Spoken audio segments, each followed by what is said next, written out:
Okay, Jake, we should be live on YouTube momentarily. Okay. It's just setting up the integration. Okay, Jake, we should be live on YouTube. I guess that means we are. Is that live on YouTube? Okay. There we go. And good evening, everybody. Hopefully, I think you can all see my slides right now. Welcome to our last Project Advocacy Committee meeting of the year, our December 11th committee meeting. We got a pretty cool project for our members tonight. That's out of our usual geography, outside of San Jose and Santa Clara and Mountain View. We've scored a few projects there, one other project there, and it's always good to see what's going on. So toss it over here.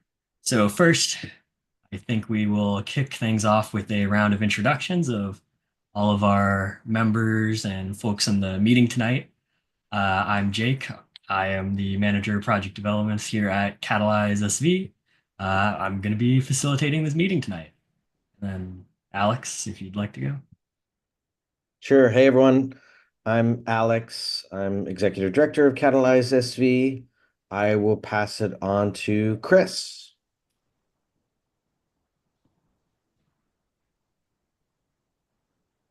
Chris, are you there? Is that Chris Ogle? If you're there. I imagine it is our regular Chris, but if he's not here, maybe Casey. Hi there. Casey Fitzpatrick. I live in Los Altos, been a member of Catalyze SV for a couple years, and my background is in sustainable architecture and construction.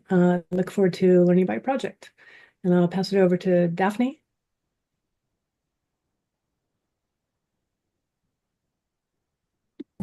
Hello, I'm Daphne Ross. This is my first meeting. Casey invited me. I also live in Los Altos, and I'm interested to see the process. Good to have you here.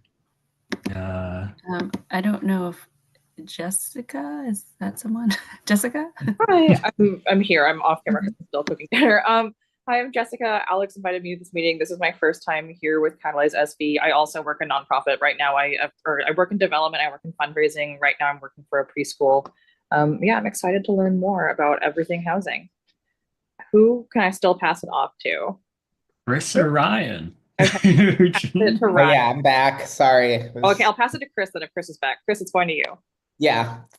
Hi, so I'm Chris. I've been with Catalyze SV since I think March of this year. I started with the other program,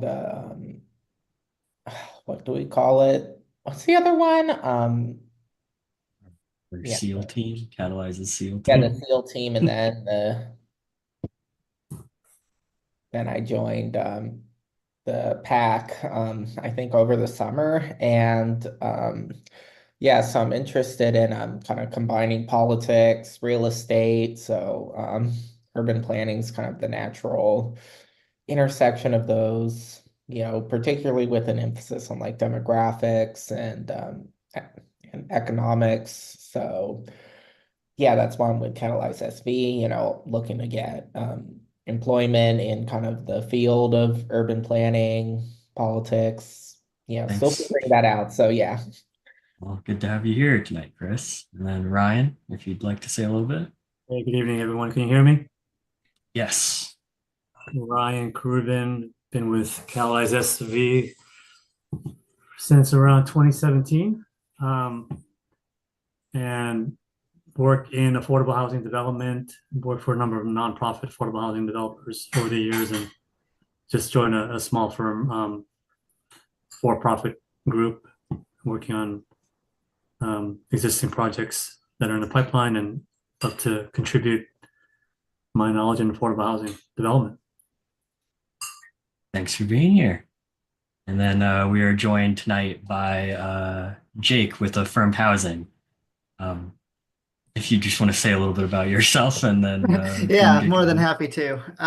Jake Filateri, Senior Project Manager with Affirmed Housing. I've actually only been with Affirmed for about a month and a half. Before that, though, I was working for Charities Housing, so been kicking around the South Bay doing real estate development, affordable housing real estate development for a couple of years now. Come down to San Jose a few times a week and have really enjoyed, you know, the process of getting to know this project and really excited to share it with you all tonight. So thank you so much for the time. Yeah, thank you for joining us. And I'm And excited to hear. Oh, one little thing, folks might, Jake, you might not think about this, but as people are asking questions, if you want to ask it to Jake W, say Jake W. If you want to ask it to yeah. Jake B, say Jake B. That'll just help us not get as confused. So, because If of that does two come. Jakes. Yes. I'll take us through just a couple of updates here before we get into 87 East Evelyn. Last night, a project that we've been involved with for a while, El Paseo de Saratoga, was approved again for its amendment to that project. So hopefully we'll be able to see that project break ground sometime soon. And then coming up next week, we have two community meetings on the same night for projects that are both in San Jose. And these are same night, same time, both in San Jose. These are both projects we've scored this year. 826 North Winchester Boulevard. This was our highest scoring mixed income project of the year. So this project is I think 17 stories, 14, 17 stories. Can't remember. One of the towers is that. The other one is 17, I think. Near the Valley Fair Mall, just north of it, like a block above it. And then 1207 North Capitol Avenue is a project, a 100% affordable housing project we scored not last month, but the month before last by Danco. And they'll be having, this is their first community engagement meeting. So if you have time that night and want to ask questions or check these projects out, please go ahead and give a shout out to Catalyze SV while you're there as well. And that's all our updates, I think, for this next week and what's happened this week. So, Jake, why don't you go ahead and tell us more about 87 East Evelyn Avenue, the project we're going to be scoring tonight. And I'll give you the ability to share. Great. Thank you so much.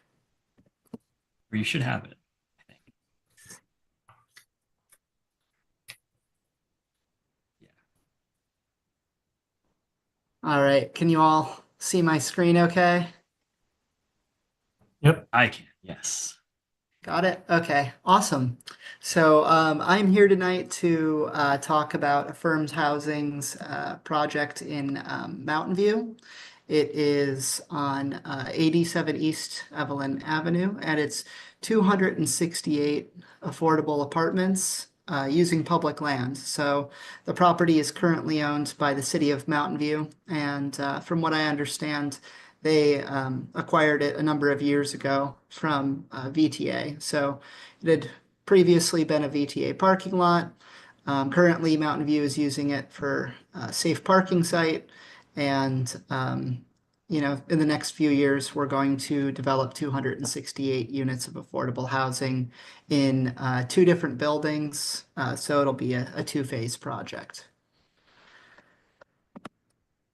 So just kind of kicking things off, I'll tell you a little bit about Affirmed, our mission and history. I'll go over some of the past projects that we've done in the South Bay. And this project is, really a TOD project. We're within a half mile of the Mountain View Transit Center. So I'll touch on some of the other TOD type projects we've done in the past in the San Diego area, and we're actually also working on one at the Berryessa BART/VTA station. And then I'll get into the projects. I'll tell you about the site details, go over the two different phases, go over some of the community partnerships that we've formed. We've formed a couple of, I think, really cool ways of bringing the community in and offering amenities that'll not only serve our residents, but that should also serve other community members, particularly low-income community members. And then, we'll look at the pictures because I'm sure you guys want to know what these things are actually going to look like too. All right. So Affirmed Housing is a California affordable housing developer. We've been around for 30 years, and our mission is to create and maintain exceptional residential communities for the families and individuals we serve. We have 70 communities completed across California. We have been in Northern California for a number of years now. Our main office, our headquarters is in San Diego. And we have 5,700 apartments, including 1,000 supportive housing units in operation. So we've done a few projects throughout the South Bay over the last several years. So we did villas on the park in San Jose. That's a 71-foot tall building with 84 units. It is relatively minimum parking, and it serves 100% formerly homeless individuals and families. We also did the Vela, which is in Alum Rock in San Jose. That's 87 units with 48 parking spaces, and it serves 50% formerly homeless individuals and families. It's also our office space for the Northern California branch of Affirmed Housing. So I get to be in this building a lot, and it's wonderful. And then we've also done a couple of transit partnerships with the San Diego Metropolitan Transit System. We've done Skyline, or we're actually building Skyline right now. That's a 100-unit project at the Rancho Bernardo MTA. It's 7 stories, and that will actually be our new headquarters as well. And we also have Shoreline, which is 124 units. It was just about to break ground, I think, when we presented on the VTA site last. And it's actually complete now. So it was completed in April. It's in service and leased up and looking great. So now going into the 87 East Evelyn site. So the site is in Mountain View, kind of off 85 on Evelyn Avenue. It's about half a mile down on Evelyn from the Mountain View Transit Center. So that's a major transit hub. It has a stop for Caltrain. It has VTA Orange Line light rail stop, and then it also has bus stops for VTA lines 21, 40, 51, and 52. Castro Street is just slightly further, so you've got some of those streets that are kind of closed off to vehicular traffic, not much further than the transit center, so certainly walkable from the site within about 10 minutes. We're also a large family project, so I think it's ultimately pretty beneficial that the site has robust access to schools. We're within a mile of the middle school that serves the project, and we're within a quarter mile of the elementary school. Our plan for this project is to apply for ASIC funding, Affordable Housing Sustainable Communities.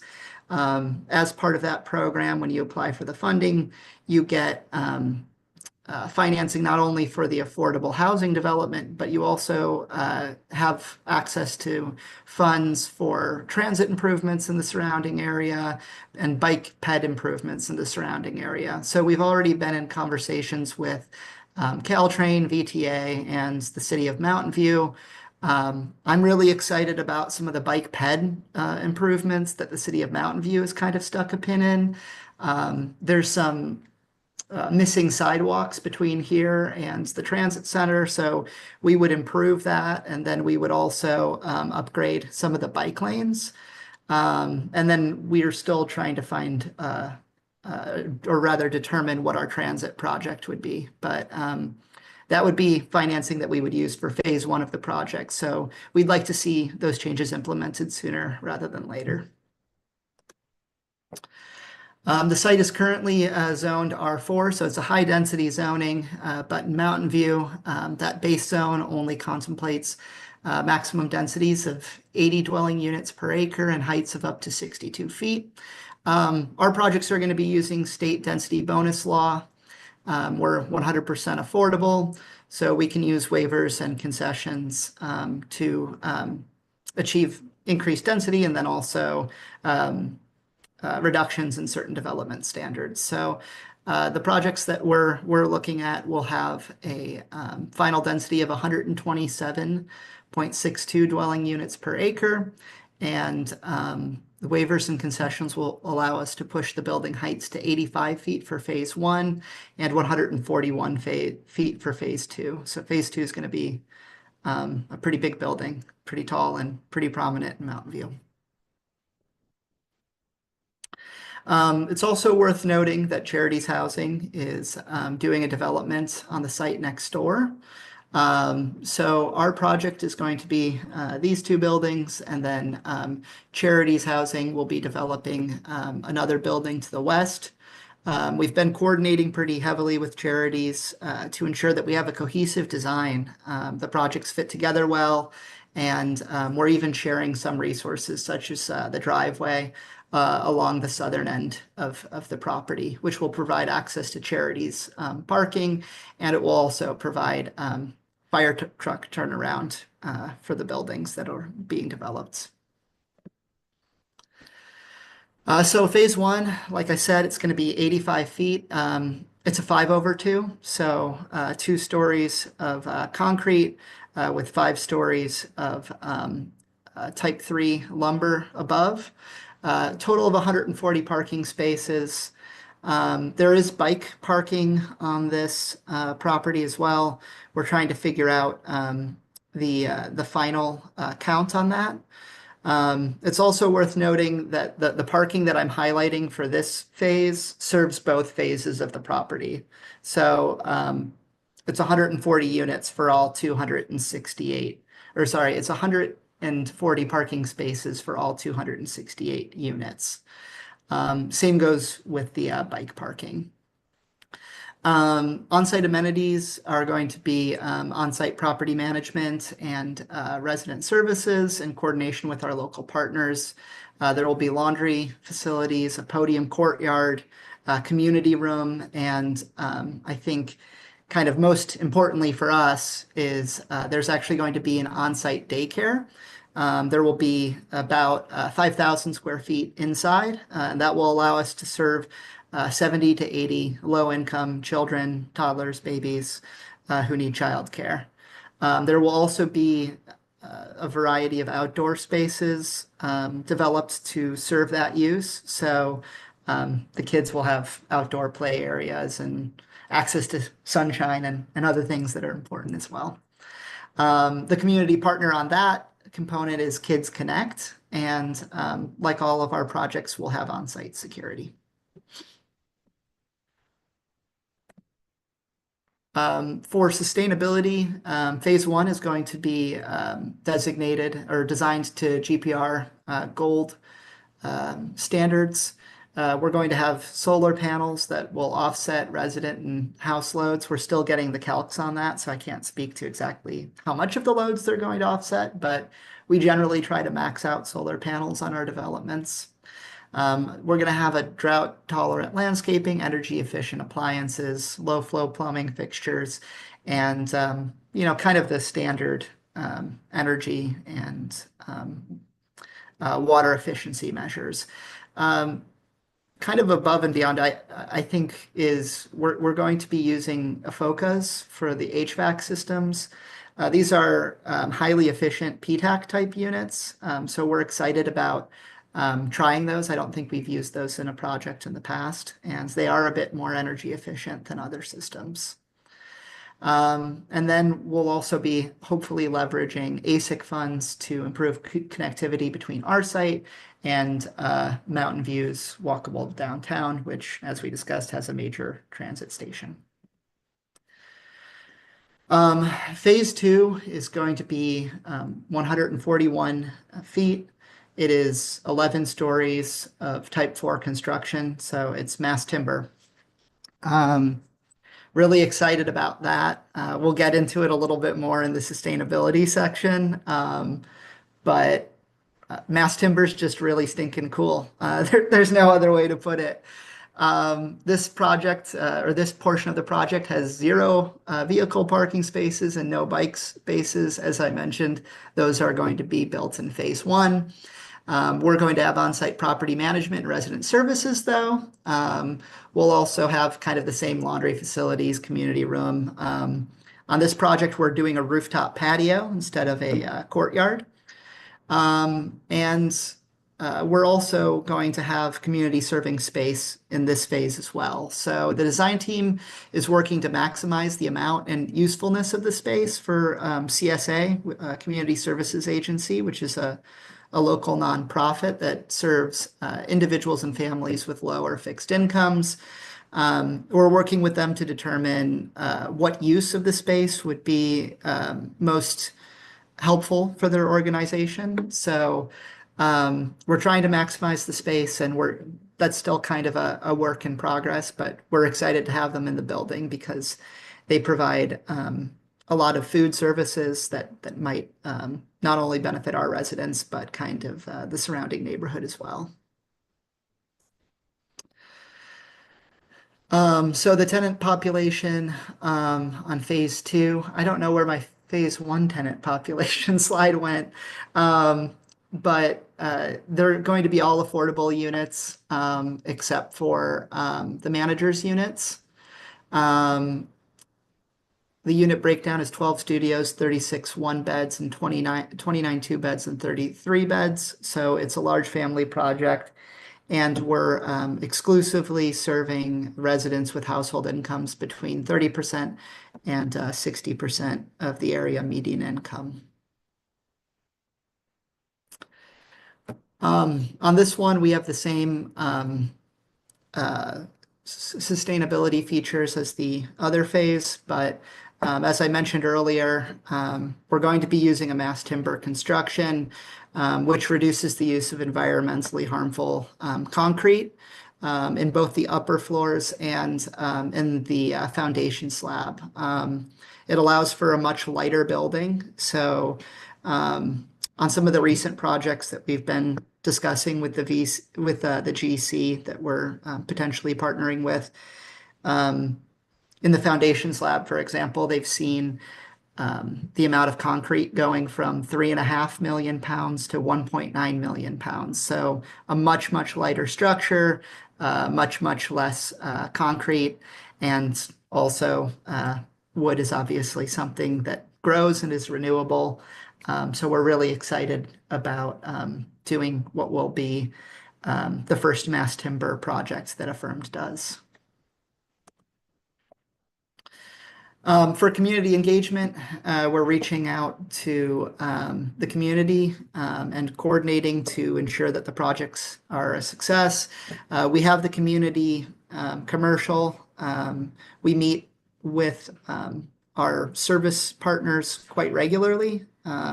So we've been meeting with Kids Connect and CSA regularly to ensure that those spaces suit their needs.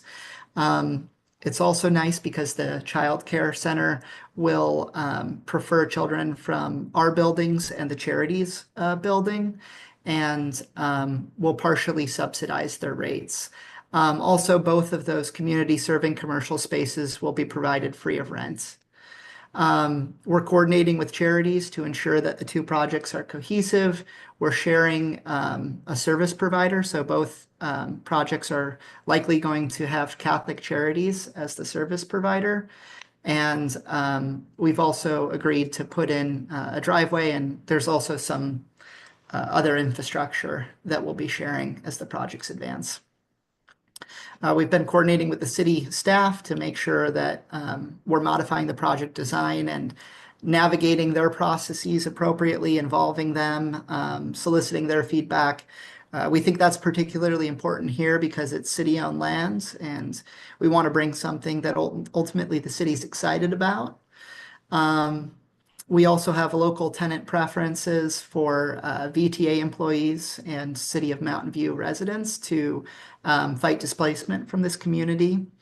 We'll have a publicly accessible car share, and we've also been doing some preliminary community engagement meetings. We hosted one for surrounding neighbors in October, and we'll be hosting some more as the design starts to come together.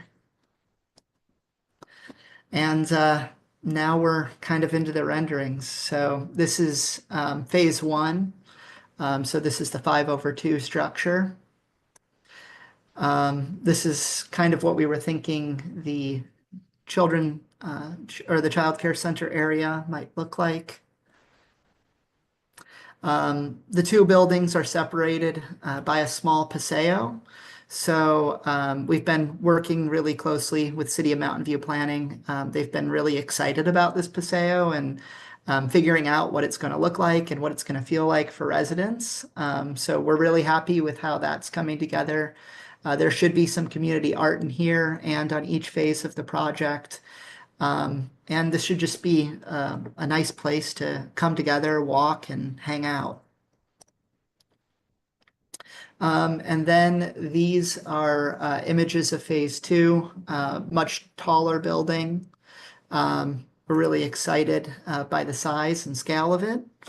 And I think that I've run through all of my slides. So I'll stop sharing my screen in a second. Yeah. Thank you for the very rich presentation. We've been wanting to see this project for almost a whole year now, and I'm glad we finally got to see all those details because I think a lot of folks might find it pretty impressive. So the next thing we usually do is our sort of structured Q&A, going through our 7 categories of community, vibrancy, transportation, sustainability, all those nice things. So you kind of discussed at the end there the community aspects of the project. I don't know what questions folks might have about the community engagement process you've done, but you said you had your first community engagement meeting for the project in October of this year. And then what are your plans going forward for what's required of you or what you're going to be doing beyond that? Yeah, I think, what we generally do is we do mailers to the surrounding neighborhood. And then, as the design proceeds, right now we're just in the phase where we're trying to get entitled. So we hosted that meeting really to go over the design that's being entitled. So the massings of the buildings, the proposed materials, things like that. Everything's still very preliminary though. So I think that as we advance and push the design into, from more of a conceptual design into more of a concrete design, we'll hold additional community meetings to discuss the changes that we've made. And then generally, as we approach construction, we like to have a meeting to kind of let folks know what to expect and how to contact us if things are getting particularly annoying, or even if they just need to vent a little. And what sort of comments have you heard? Did you hear at your meeting that you had, or from the community in general? Yeah, so I unfortunately was not at that meeting because I was still at Charities at that time. That being said, I did chat with Shashank a little bit, and he said that the participation in that meeting was unfortunately a little bit less than what we were expecting. But the feedback and the comments that we received at that meeting were very positive, and the community was generally supportive of the project. It's good to hear. Does anyone else have any questions about how they've been handling community engagement or what their plans are? If not, we can move on to. I have a quick question. Yeah. I have a quick question. I'm sorry if I missed it. How far along is the project next door, and have they done their community engagement process already? Yeah, so that's a great question. We're advancing the community engagement with Charities. So that meeting was actually hosted with Charities. So we're trying to given that the projects are right next door, we're trying to coordinate to the extent possible. In terms of where they're at with their project, we are about to submit for entitlement. So we'll submit our SB 35 application, or our preliminary application for SB 35. I think they've got a 2-phase process in Mountain View. But we'll actually be submitting that on the 20th. And Charities, I believe, submitted theirs in October. So they're a little bit ahead of us.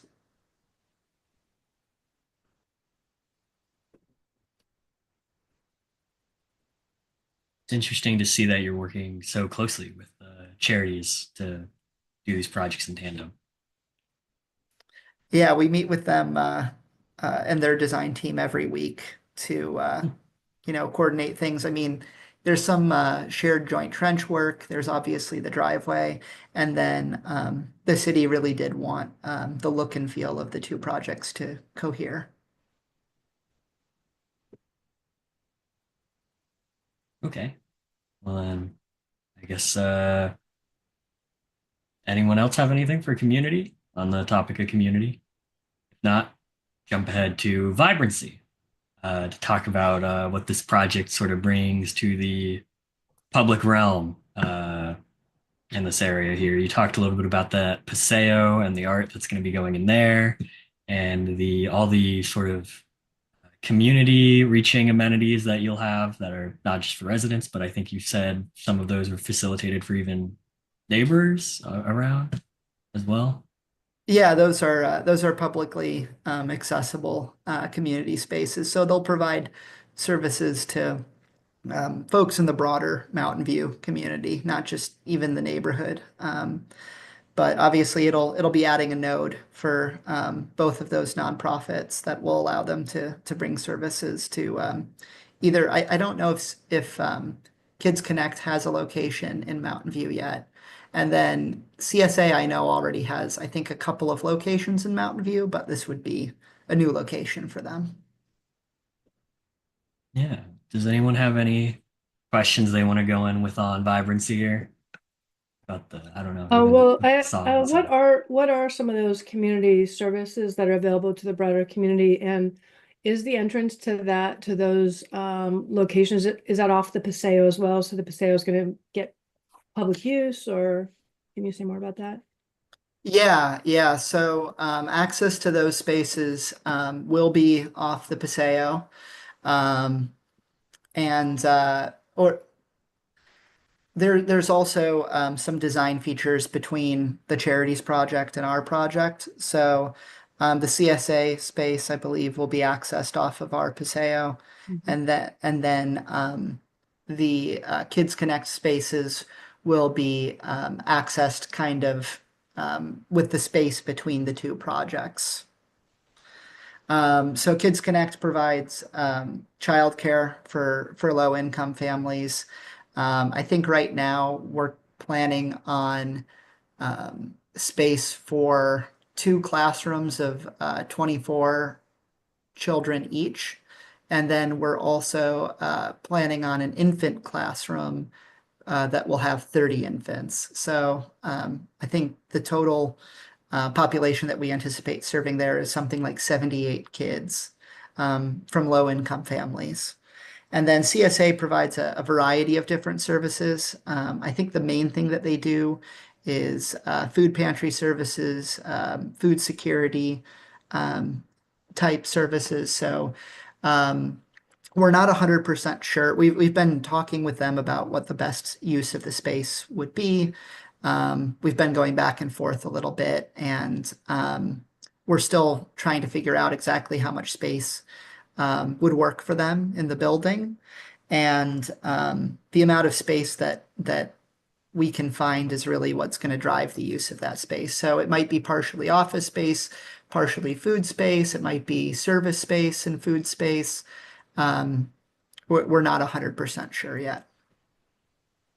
When you say food space, what are you thinking could be possible in the way of food spaces? Like a food pantry type space where people could come in and get groceries.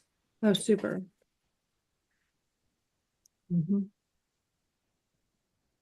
And if it ends up being a smaller space and they just want to use it for storage, it would be a space where they could store groceries or food and then take it to other locations.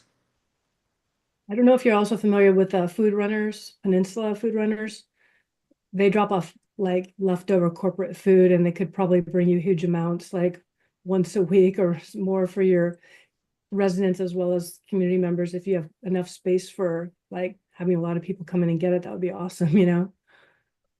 Yeah, yeah, no, absolutely. Happy to look more into them. Um, and your slide talks about Zipcar a little bit. What's the likelihood of being able to get that done and how many cars might you have? I think right now it's pretty likely. We've been going back and forth with them a little bit, and I think there would be 2 cars. That's something that we're also working on coordinating with charities, though. I think they might want a car as well. Yeah, No. I guess we would have like a lot of different transportation questions. And you guys have worked on some Todd projects as well, so you could probably go into that. Did anyone have any last thoughts on vibrancy or questions? And then we can get a little bit more into those zip car, transit passes, bike parking improvements, all that sort of stuff. If not, then I guess you can go into some more details here about the transit accessibility of this project and what you plan on doing. Did you have any preliminary coordination with the city on what those improvements to bike infrastructure might be, or bus stops, or anything like that, sidewalks? Yeah, yeah. So I think we would be filling. So for ASIC, we'll need to have bike ped improvements. So um, the portion of the improvement plan that was shared with me is that they would be interested in potentially having our project do some sidewalk improvements in the surrounding area. I think there's some gaps in the sidewalks that we would be helping to fill in. And then I believe that there's some existing bike lanes, but we would be upgrading those existing bike lanes to better buffer them from traffic. ASIC, I believe, also requires transit passes, but right now we're still trying to figure out if, transit passes work without ASIC or not. So it kind of depends if we get that funding or not. Okay, and those would be the VTA Smart Pass program, or Yeah, yeah, I think that's what we were contemplating. That's something that we see pretty often from developers near transit, affordable housing developers. And anyone else have any questions on the transit amenities or features or what this project's doing that way? Yeah, Jake, I just want to say I appreciate Casey's question and your answer to it about the zip car because we don't see that very often. And we really want to, it'd be great, yeah, to see that commitment or that desire become a firm commitment. So thanks. That was going to be my question as well. Yeah, no, absolutely. We've been emailing with them this week, so it's an ongoing work in progress. Can you tell us more about your thoughts right now on the bike parking? Yeah, so my thoughts on the bike parking were I'd really like the architect to tell us sometime in the next couple of weeks how much bike parking we have. I asked her today how many spaces we have, and I think they're still trying to determine exactly how many are going to fit in the space we have programmed.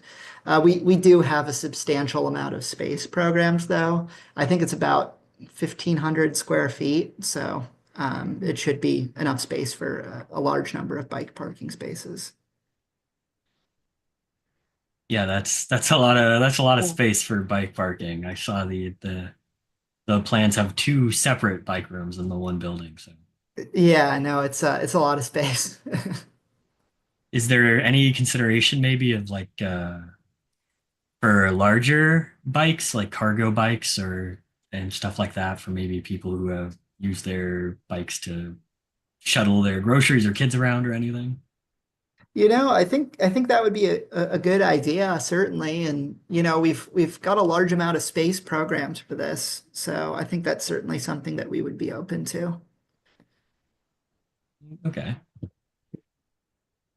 If you're interested in more resources about bike parking, I used to work at Silicon Valley Bicycle Coalition. They have development guidelines for bikes and that sort of thing, and they may have some recommendations as well.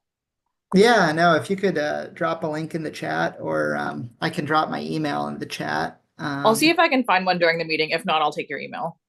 Okay. Are you, I wonder if you guys have also thought, I don't know how many for low income, how many residents really own their own bikes or not? Would you ever consider like any kind of a checkout program where people can borrow bikes or something? Yeah, I think for our population that would be a pretty good fit, because I mean we're serving. There's a I would need to look at the pro forma again to speak to exactly how many 30% AMI units there are, like people who are extremely low income, but there's a substantial number of those units. So I think a program like that would be really beneficial. Yeah, I'm trying to recall which project it was that we had scored. Uh, it was another affordable housing project where the developer had also mentioned in other projects that they had built, they had a like the rental or bike checkout type of service. So it's something that I don't know if I've seen it in any projects in the South Bay, but that might be an interesting option to explore. Yeah, I think it'd be really beneficial for our target population. One of the other interesting things, Jake, when my son was in elementary school and all that, throughout school, like even kids that don't live far from school, a lot of times there's resistance to biking, maybe even just from the parents. Everybody's worried about safety. And it could be just true that people are generally worried, but as part of the encouragement to get more of these families to bike to school or use the bikes, one of the things we did was like, we had there's people that will say like have drive your bike workshops and really teaching kids how to drive their bikes safely. And they learn a lot of skills. There's a lot of skills, and it just creates confidence, and that might also help increase the bike use. As part of your Yeah, no, services and whatnot.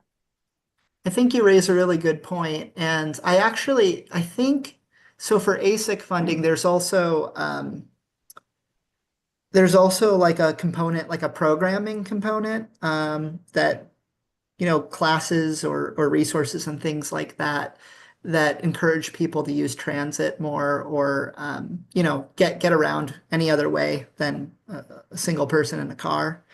And I'd seen in the past programs where they do like a walking bus or a bike bus where everybody just kind of goes together over to the school. So that way, it's not just one or two kids, it's like a big group of kids from this community. And I mean, we are so close to the school. So I mean, that might be a good opportunity for something for us to integrate into our ASIC application. Cool. Yeah, thank you for sharing that as well, Casey. I wasn't even thinking about like a bike bus as a component there. Oh, I also just saw your question. You're already trying to write thoughts in the scoring sheet, and you cannot. Hold on, that's unfortunate. I will get that for you here. I think we can probably, if anyone else has any questions about transportation, or we can move on to sustainability. I think Alex probably would like to know more about the mass timber portion of the project. But Hey Jake, this is Ryan. I just want to add on transportation. I notice there's pretty high percentage of vehicle parking spaces, 140. out of how many total units are here? 100? 268. Well, 268. Okay. So for TOD side, that's a pretty good ratio typically.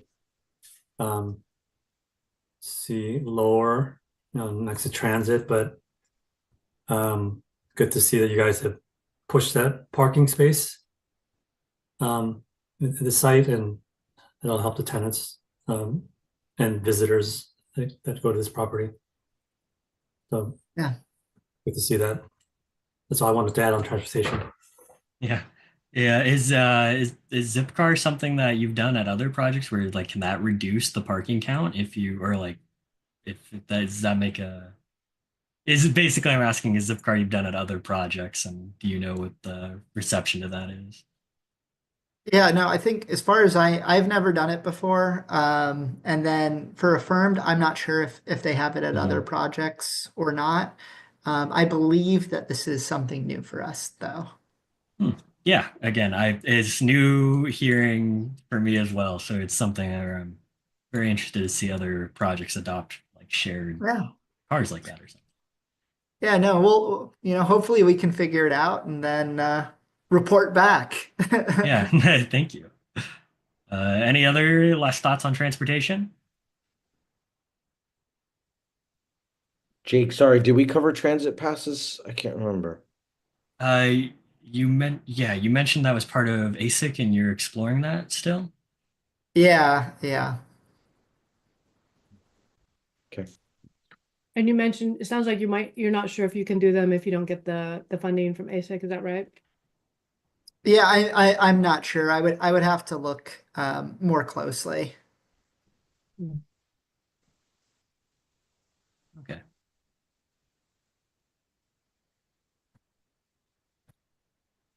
Anything else from anyone on transportation? If not, um, why don't you tell us a little bit why the project's gone with mass timber, and if that was how does that happen? Because there's not a lot of mass timber projects.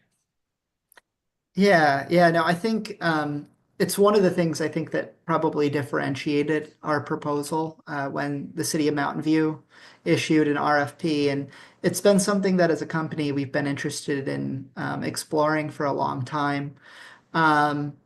And We've been sorry to working, interrupt, but yeah. maybe could you explain what mass timber is now thinking about it?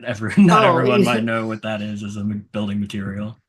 well, the thing is, it's kind of a lot of things, Yeah. right? So, I mean, generally there's a couple of different materials that are mass timber, but I mean, it's just essentially thicker wood that has, um, certain treatments done to it, so it has longer burn times. It's more fire resistant than normal wood. Um, and generally, it kind of like I think the two main types of mass timber are like mass plywood, so kind of like compressed plywood boards. But then there's also cross-laminated timber where they like take sheets of wood and then laminate them together, kind of alternating the grains of wood. Um, in terms of the way that they actually look when they're implemented, mass plywood, I think, is generally something that, unless it has some sort of finish applied to it, people cover up. But CLT is actually like really warm and beautiful. So we've been exploring ways that we might even reduce our drywall scope by using some CLT in this project and leaving some of that wood exposed. Yeah, that'd be neat to see. I know we Catalyze SV went and toured a mass timber building. They were by Oh Wow up in Oakland that they were constructing. And in that one, they didn't have any of the like the wood showing. It was the mass plywood. So Yeah, no, that's all the pictures you MTP. see when you're like when you look up mass timber are these beautiful wood finishes on the interior. So that'd be neat to see. And then so pursuing mass timber instead of steel construction for this, was there Yeah, I mean, it allows us to go higher. Generally, the cost is a little bit less, but it's pretty on par. It's also a faster type of construction, so you can save some time and deliver the units faster. I think Oh Wow is actually a really great example of that. I think they were framing something like in that project that you're referring to in Oakland. I forget the name of it, but I think they were framing something like a floor a week, and then they had that panelized exterior skin, and they were moving that at like a floor a day. So there's definitely some time saving strategies that were interesting to us. The ability to go higher in wood was interesting to us. A lighter building that has less concrete, even at the foundation level, was interesting to us. Um, and since our building is under 12 stories, we'll also be able to leave some of that wood exposed potentially. So you mentioned you may have some cost savings. Have you guys run the building on a concrete type one construction and compared it to mass timber? What kind of percentage savings? We have not done that analysis yet. We've been meeting with several different general contractors um, that either have subs that do this work or that self-perform this work. So we're trying to get updated numbers now. Okay. Yeah.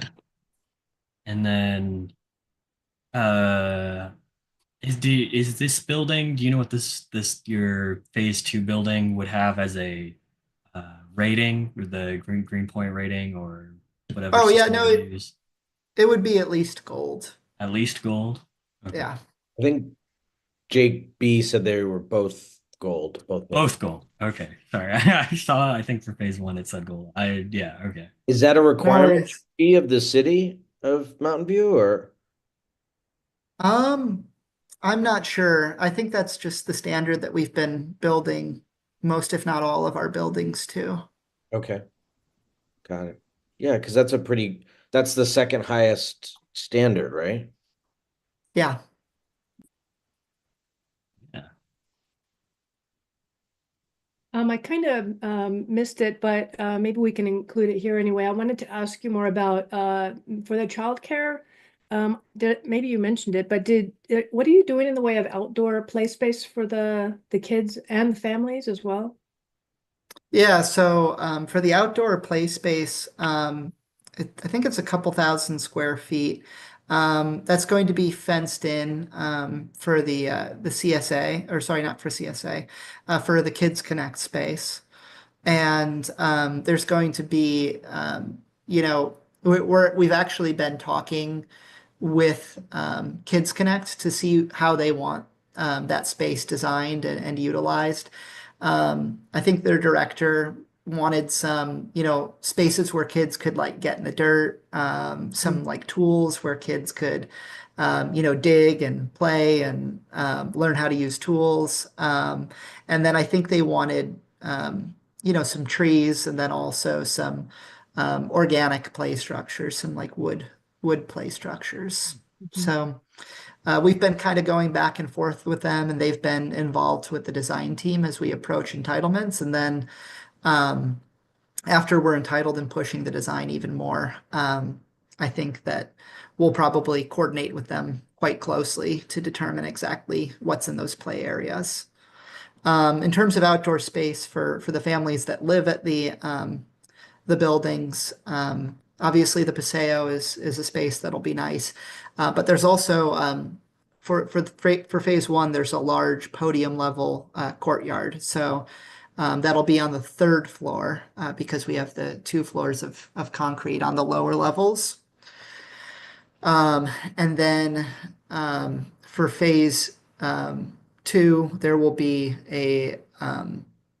some kind of surrounding areas around the building, since we're not maximizing the whole lot with the footprint. We're not going like lot line to lot line with the footprints of the building. So there will be some grounds level spaces for families living in that building, and then there will also be a rooftop patio on the top of the mass timber building. None of those necessarily sound specifically like play areas for kids, or kid play areas and like adult spaces don't always overlap super well with as many families as you're having. I guess I would say that seems like a real concern, and I don't see too many parks nearby. So I guess I would just ask consideration about that. Yeah, I mean, for the actual residential kids, there's Mhm. going to be a play area on the podium level courtyard. There will be a specific area reserved for kids' play structures, um, and generally we do like rather than concrete in that area, we do some sort of like rubberized surface so that if kids fall, they're not getting, quite as cut up and they're not hurting themselves as much. Yeah, good questions, Casey, about making sure that those spaces sort of overlap.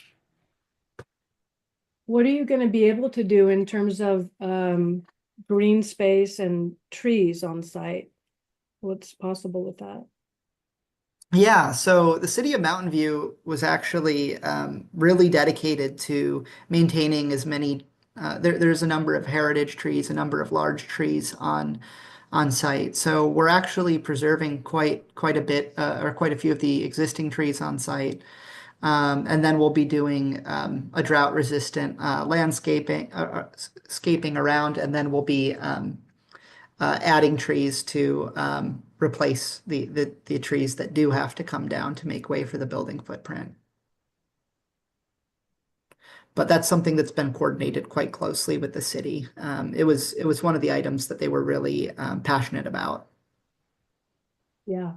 I'm glad you supposedly have a lot of bike parking space. I look forward to hearing more details on that later. But you are like basically immediately adjacent to the Stevens Creek bike trail.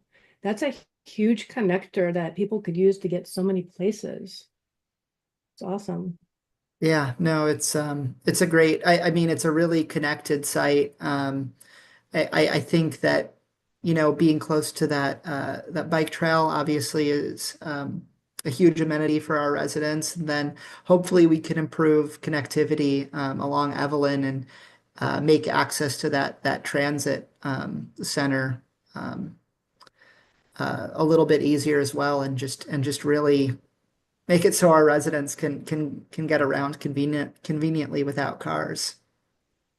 What do you need in order to be able to commit to those pedestrian and bike upgrades? Like, are you dependent on funding or partnerships for that? How's that work? Yeah, so it's the type of funding that we would use. It's called ASIC. So it's through it's like cap and trade dollars, but it's administered by HCD. So we'll be applying for that hopefully in May. So then they would provide the money, and then do you guys actually do the upgrade yourself, or you just pay for somebody else to do those upgrades? How's that work? Yeah, it's grant money, and I'm trying to think in the past what we've done. I believe in the past it's been like it's gone out for bid, and then it's been like public contractors implementing those improvements. Yeah, I'm sure you're coordinating with whoever's in charge of those roads and stuff. Yeah, there's a lot of coordination with that type of financing. Okay.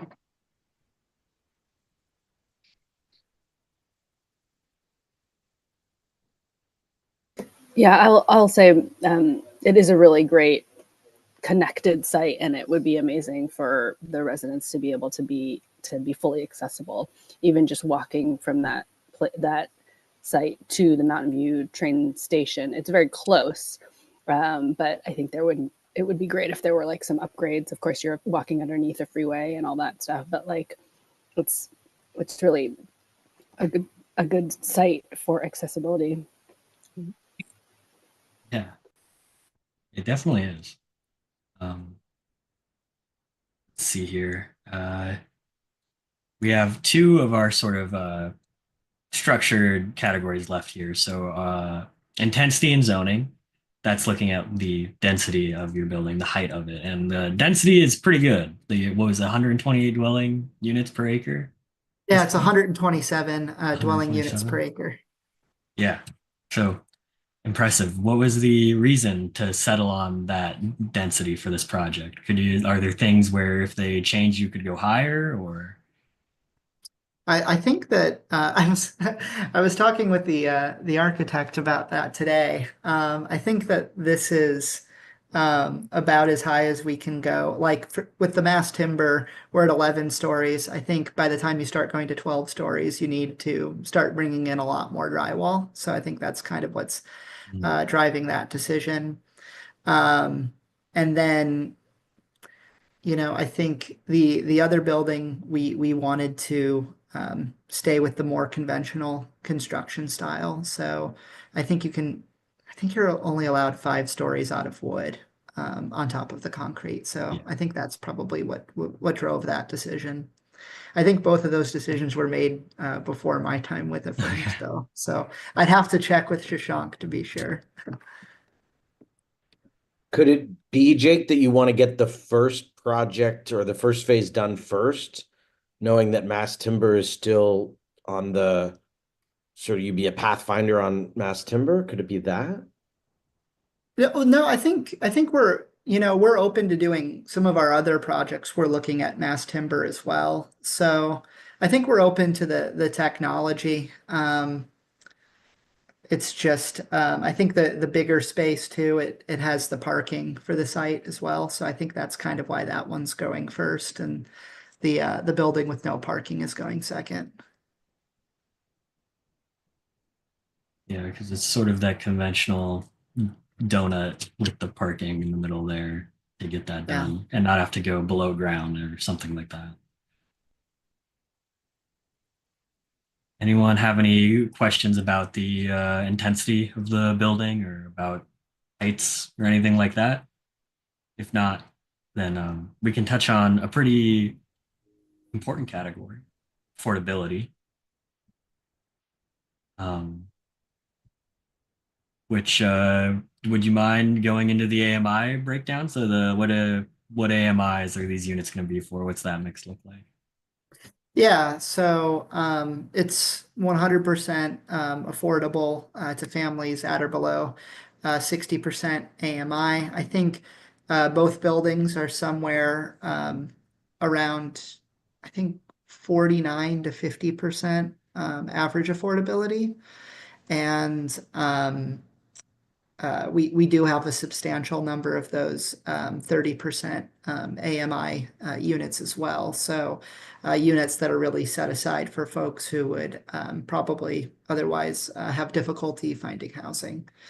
On the 30% units, I think those are generally we try to put those more on studios 1s and 2s, just because we found that generally there's just more demand for those types of units at 30% AMI.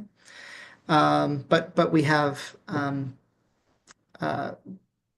units that are affordable at 30% AMI throughout the unit mix. How many 30% AMI units, and do you have project-based Section 8 vouchers for those units? We don't have a commitment for project-based Section 8. Let me look at the affordability mix.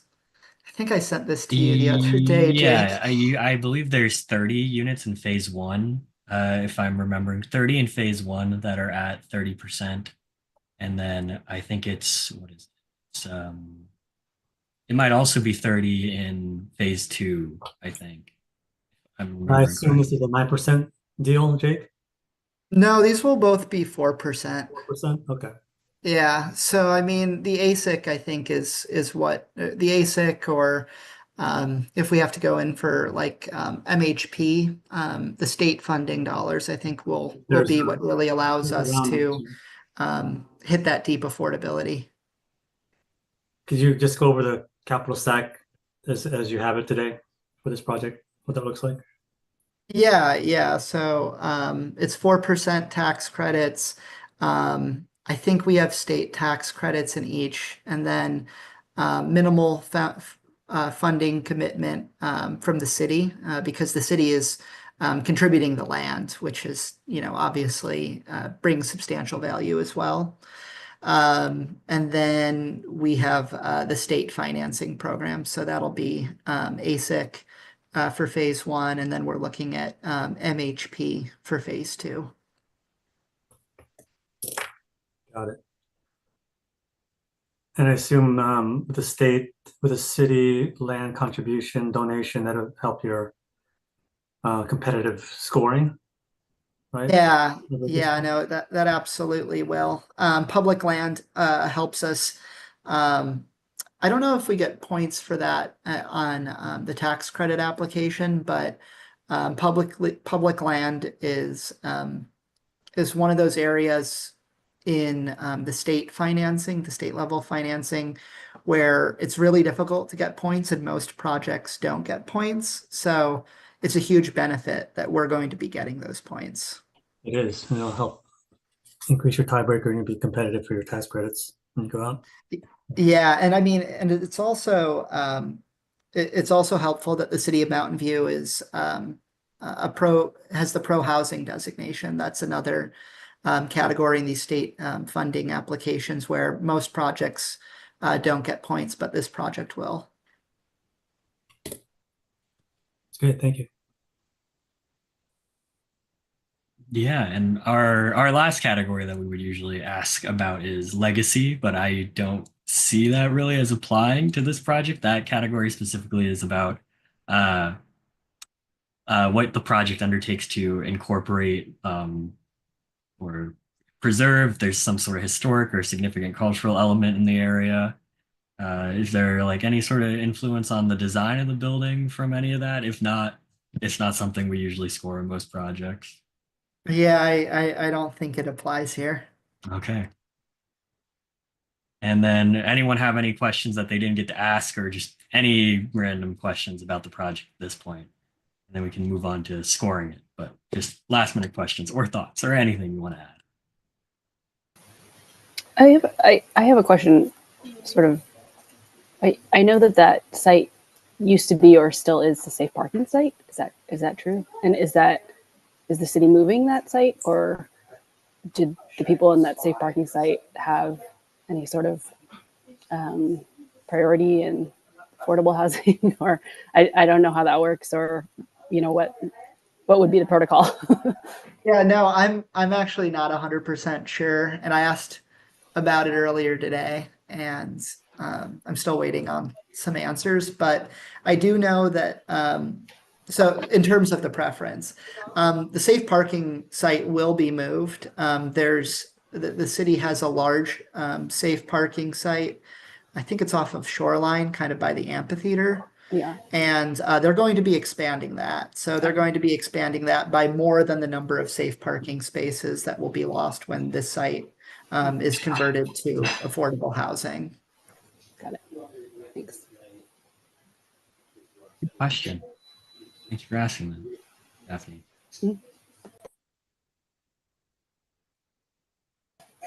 Any other folks have anything they want to ask? If not, then I guess we can move on to scoring. In which case, Jake, thank you for joining us and sharing 87 East Evelyn. From here on, we probably have two members at least that will be viewing the recording of this to score the project. So I will be getting you your preliminary view of how the project scored by Friday, hopefully, ideally. And then from there, in about a month, our letter regarding the project and scorecard. So Awesome. Thank you for taking this evening to be here. Yeah, no, thank you so much for having me. It's been a pleasure, my first time here. So I was really excited to come and chat with you all, and hopefully we can do it again soon with another project or updates on this one.